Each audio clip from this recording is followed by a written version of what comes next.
was featured in Ford's 2021 Bronco release video with Jimmy Chin. Collectively, how many cars do you think you guys have dragged home? Well, I have a spreadsheet and it's past 70. Wow, man! Hi, it's Tom Cotter. Welcome to Find Hunter's new reaction series, where instead of stumbling through barns and forests and fields to find old cars, I'm actually looking at photographs and videos that you've submitted to the forum. So if you'd like to submit cars that you've found, trucks, maybe even motorcycles, to the Find Hunter reaction series, just follow the link on the description below. So I'm going through your submissions and I really appreciate it. Flathead Terry sent us pictures of this 37 Plymouth, and then there's Video Guy 80, another VW guy. We've spent a lot of time on VWs already, but Supernova 70 with a school bus, and I saw that on, I guess, on Facebook. You know, it tells me that you guys get it. Like, you're finding this stuff. Isn't this amazing that we're involved in, you know, saving old cars, and it almost doesn't matter what they are, that all of us have a love of some kind of car, and they're out there somewhere. Montana Broncos. Most of what I come across in Montana are field finds, haha. This 1979 Bronco was found amidst a pile of other treasures. We rescued it and it's currently gotten to go into restoration. You can hardly see this Bronco through the trees. So here we are, Montana Broncos again. This one I guess I considered a barn find. Purchased this 1973 Ranger Bronco from the family that bought it new. Originally sold in Missoula, was featured in Ford's 2021 Bronco release video that aired on National Geographic with Jimmy Chin. Original interior, 90,000 miles, family favorite. I sold Broncos at a Ford dealership and almost flipped one during a test drive, but we'll get into that some other time. Yeah, we all should have bought Broncos 10, 15 years ago because we'd all be able to pay off our houses right now. Here's an Alpha, Dino. I bought the contents of a self-storage building and inside was this Alpha. After an oil change and a new battery, it started right up. Wow, that's like a Cinderella story, you know? I don't know what you paid for it, but on Bring a Trailer, it would sell for a fortune. So here's one classic Roadster. Now I want to talk about this a little while. Now this is a covered headlight E-Type Jaguar. It's red, in a barn obviously. Got lines coming through the cracks in the wood. But here's the challenge of buying a car like this. Unless you are able to restore it yourself, the people that know how to work on these cars, they're going away. You know, the guys that are 75 years old, 80 years old that worked on these cars their whole lives, they're retiring, they're moving to Florida, they're not working on these cars anymore. That's one problem. The second problem is that parts for these cars, it used to be that mechanics would recommend parts because they worked. Since those mechanics are not around anymore, the parts are not recommended. So be careful if you buy, especially, you know, an import car. If you can't do all the work, think twice about buying that car. And if you don't buy it, let me know and I'll go buy it. No, only kidding.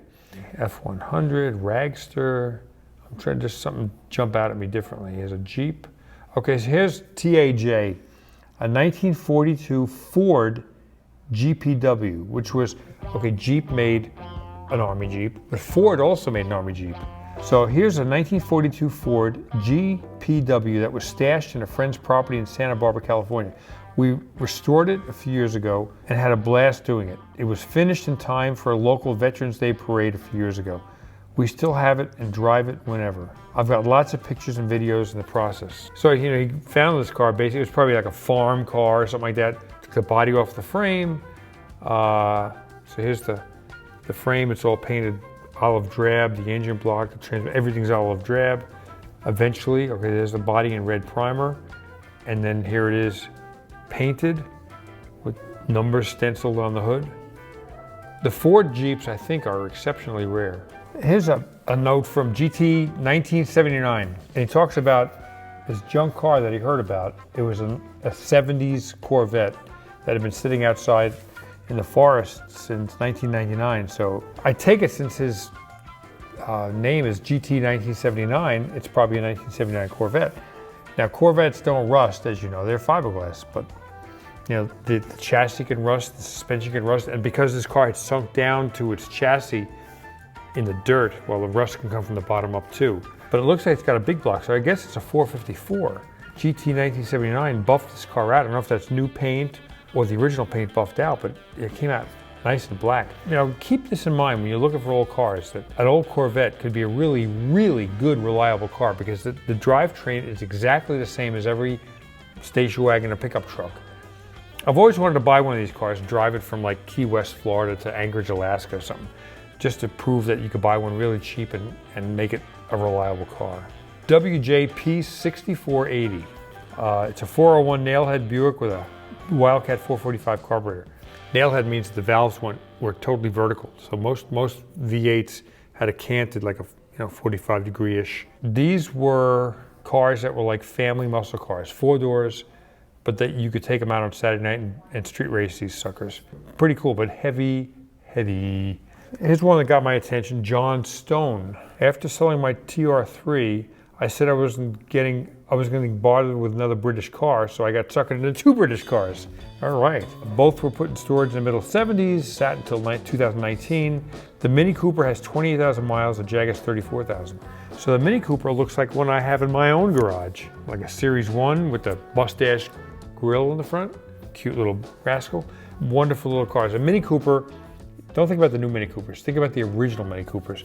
They were 10 feet long, and it was an 80-20 ratio.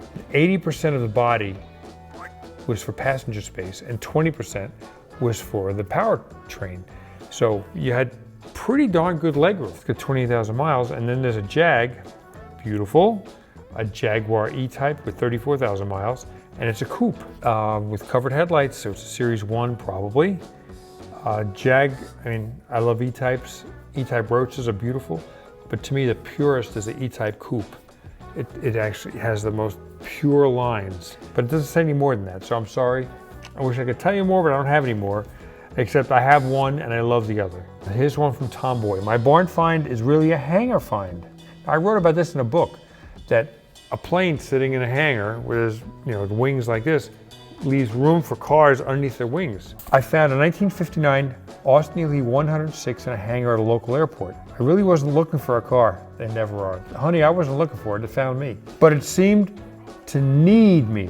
Also, I've never restored a car, so it would be my first. 4 years later, I had it on the road. So here's pictures of it in its various states of rotisserie restoration, rusted floor pans. I've been there. It ain't fun, but when it's done, it's beautiful. DHR, it's got his police version Camaro. Haven't seen one of those before.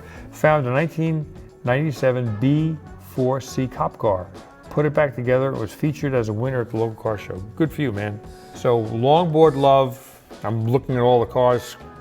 Beetles you found, fastbacks. Volkswagens have always meant a lot to me. My mother came from Germany, and so that's all we ever had as family cars was Beetles and ultimately fastback, squarebacks, things like that. So they put on these stickers. One guy has a sweatshirt on, VW Life. I wonder if is that their own little gig? Longboard Luv has posted several times on our community page, and it looks like he and 4 buddies have their own YouTube page. I've got to talk to these guys. And I don't know if he did it or somebody else, but they wrecked it. Chronicled the whole process. I'll put a link below. Martin, you sold this vehicle 16 years ago. 16 years ago. Everything is done. I still have to get the carbs back together. We'll have to put rollers on just so we know what we have.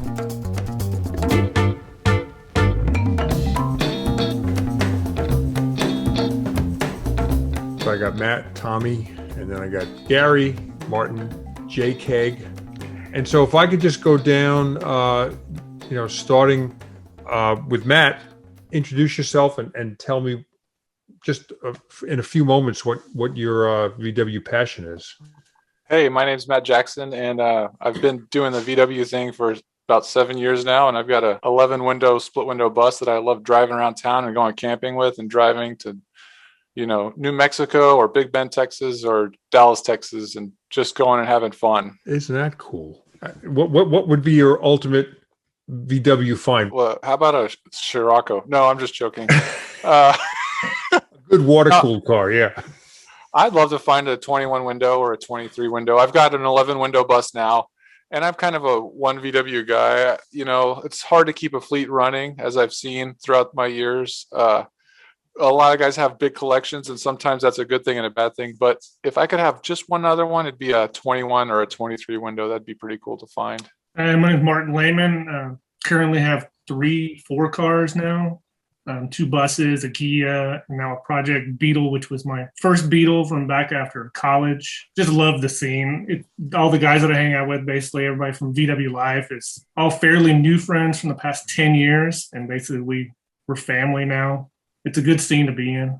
A lot of fun. What would be your ultimate? Just finishing a car. Basically just finishing the 65 that we just picked up that's in a million pieces. Uh-huh. I'm sure I'll own a bunch more. I'm going to try to buy a thing, and I want to buy a dune buggy eventually, but just finishing the bug now is ultimate goal to keep forever. That one's never going to leave now. Hello, y'all. I'm Jake Alexander, the youngest guy here at VW Life. I got into Volkswagens because I was kind of forced to, and then I realized that girls like cars, so I learned them on my own when I turned about 16. My dad wasn't around to always help me work on them. Like I said earlier, he's a cheat code. Having my dad around and working on them, so I'm trying to learn as much from these guys as possible. I've been very thankful. My daily is a 1963 Volkswagen single cab, patina, rusty, rust bucket. You can call it whatever you want. It's my baby. I love it. Its name is Boomer. I'm just happy to be part of VW Life and get to share that with everybody. But my dream would be the old tour bus for the Indianapolis Motor Speedway. Indianapolis Motor Speedway had a late 50s Volkswagen bus as their tour bus that would drive around the track and show people. And it was a 23 window ceiling wax red with a hand stenciled on logo of Indianapolis Motor Speedway. So that would be my dream Volkswagen find. My name is Tommy Smith, and I've been doing Volkswagens for about 30 years as my very first car. And I never had a day go by without me having a Volkswagen of some sort, whether it was a rail or a bug or a bus or something, even if it was short-lived. I've always had a Volkswagen of some sort. I have 3 now, and one of them goes really, really fast, one's fuel injected, and one's super, super slow. So I like it all. What would be your ultimate VW find? So mine's going to be different just because of what I do. I would love to open up a garage and see an old school race car, from the 80s or maybe even the 90s, where, it's just a full blown, the guy went all out and it's just bought a real car, but it was a race car with a roll cage in it and everything else ready to go down the racetrack. And like a drag car. Yeah, so that's exactly what I would love to see is like the MP inch pincher. Oh yeah, something similar to that. That would be awesome. Gary, how about the senior guy? I'm Gary Alexander. It's nice to see everybody. Thank you. My first Volkswagen was a brand new 1983 Rabbit GTI. Bought it right off the lot. And of course, that has an interesting story behind it. I had it in my possession up until about 7 or 8 years ago. And and you know how that goes. The one that got away, I kind of goofed that one up. But currently, my daily driver is a 65 Volkswagen bus camper, Westphalia. Also have a 63 Beetle anthracite that Tommy B. Smith and I rescued from down south in New Braunfels, I don't know, about 10 or 12 years ago. And what would be your ultimate VW find? If I wanted to find something, I think I found it. I mean, it's my 65 bus, my camper bus. Really and truly, I mean, it's everything that I need and that I'd want. I would like to come across an old a panel wouldn't be bad, in the 50s. Mid 50s panel bus would be really cool to have with a rack on top. I would like that. Yeah, the consortium here is a group of friends who, as you said, try to own every Volkswagen, and kind of like your show, we drive around and we try to find them, and a lot of times we find them in fields and barns, and as you've seen, we've rescued quite a few. We kind of have niched down to Volkswagens. You cover everything. Right. But we're kind of specialized in that regard. So if you walk up to a barn and open it and there's a Duesenberg in there or a Ferrari, you just close the door and keep walking away because it's not a... Yeah. All right. All right, sir. Where's the Volkswagen at? I don't Yeah, see really. anything worth it. Who's going to be the first one here to quit their day job and do this full time? Who's going to hang out a shingle and, VW shop? Jake's already done that. Yeah. Yes, sir. That's what I'm. So I worked on Volkswagens to pay for college with the old man. That's what we did to help get me through. And afterwards, I was not sure what I was going to do with life. So I've been working on Volkswagens now.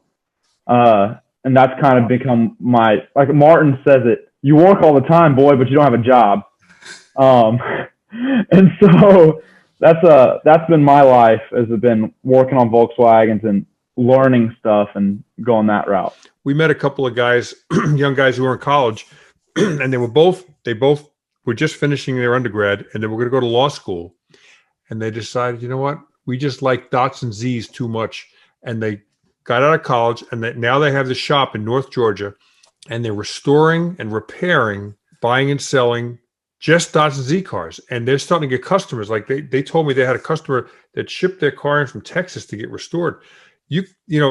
This might be a neat business to get in at this time, boy. Wow. Because all the old guys are dying off, That's exactly what we've noticed. My dad can talk more about that. What we've actually had, I think, 3 episodes for VW Life where long time Volkswagen shops are closing down. And it's so that, old timers, it happens. I mean, these guys were around with the shops when these things were, you could you couldn't look down the street without seeing 4 or 5 Beetles driving past you. Right. And, obviously we know those days are long gone. And, yes, we've seen that. And we know there's a hole right now in our community as far as Volkswagens. Oh, a shop dog. All right. I mean, I'm looking behind you. Are those cars or buses, are those ones you've dragged in? No, these are the running ones. This was a trip we just took to Arkansas. Not kind of like on your show. You always say when you pull up to a find and you're driving your Woody, you have a little bit of clout because they know you're legit. So this is from a trip just a few weeks ago where a 1,000-mile road trip from Texas to Arkansas up in the mountains in the buses. When we say VW Life, this really is our life. I mean, it's our best friends are involved in it. We do this for fun. Our community that we have here in Central Texas is really, really active. And we put on a show and we have host events, and it's just a lot of fun, and it's good, clean fun too. And I think that's the thing we enjoy the most about it is just the camaraderie with everybody and how these crazy little German cars bring us all together. Collectively, how many cars do you think you guys have dragged home? Well, I guess you're home. Yeah. I would say we drug them all to Gary's house. So. Yeah. I have a spreadsheet, and it's past 70. Wow, man. And so, how many do you have right now, do you think? I think there's 19 at my house right now. Wow. When I saw your videos, it's usually, I think, 3 people that I saw go out for these. Is there any time that all 5 of you go out looking for cars? We all get together often, and multiple cars if necessary, or we all pile in one car and hope for the best. And, if somebody has to ride in the back, holding on to a bumper, then that's what has to happen. So. I know my role, Tommy. I know my role. Well, that's it. All that matters. So how about all 5 of you go someplace and you find something really cool? Whose is it? Who does it belong to? Whoever calls dibs first. Yeah, right. Yeah, lots of times we'll split it up and somebody gets this, somebody gets that. Of course, I'm always looking for the shiny parts that say Gene Berg on it. Everybody goes crazy. Yeah, they all know who that goes to. And then buses and stuff goes to Jake and Gary and Matt, and Martin seems to be the stepchild of the bunch, but we try to make sure he's taken care of. How do you guys find your cars? Do you take leads? Do you just drive into a town and looking left and looking right? All of the above. Uh-huh. Truly. One of the best things is we found the 914. Jake was driving his single cab and a lady followed him home. people will come up to you at a gas station and go, hey, I've got one of these, or at a car show or anything, just impromptu. Matt Jackson is amazing at finding leads on, online, Facebook, Craigslist, things like that. Well, this has been a pleasure talking to the VW Life guys. And, I'm so happy to hear that this group of guys kind of subscribes to what I've been preaching to you for 6 years, is that you've got to drive an interesting car to find an interesting car. And in my case, it's the Woody. In their case, it's various VWs. And, people will come to you at gas stations or restaurants or knock on your window at Home Depot and say, I got one like that in my garage. So, you know what? If you've got an old car and you want to find more old cars, drive it more often and you'll be surprised at the results. Happy hunting. Make sure you click or subscribe and hit the bell notification so you won't miss a single episode.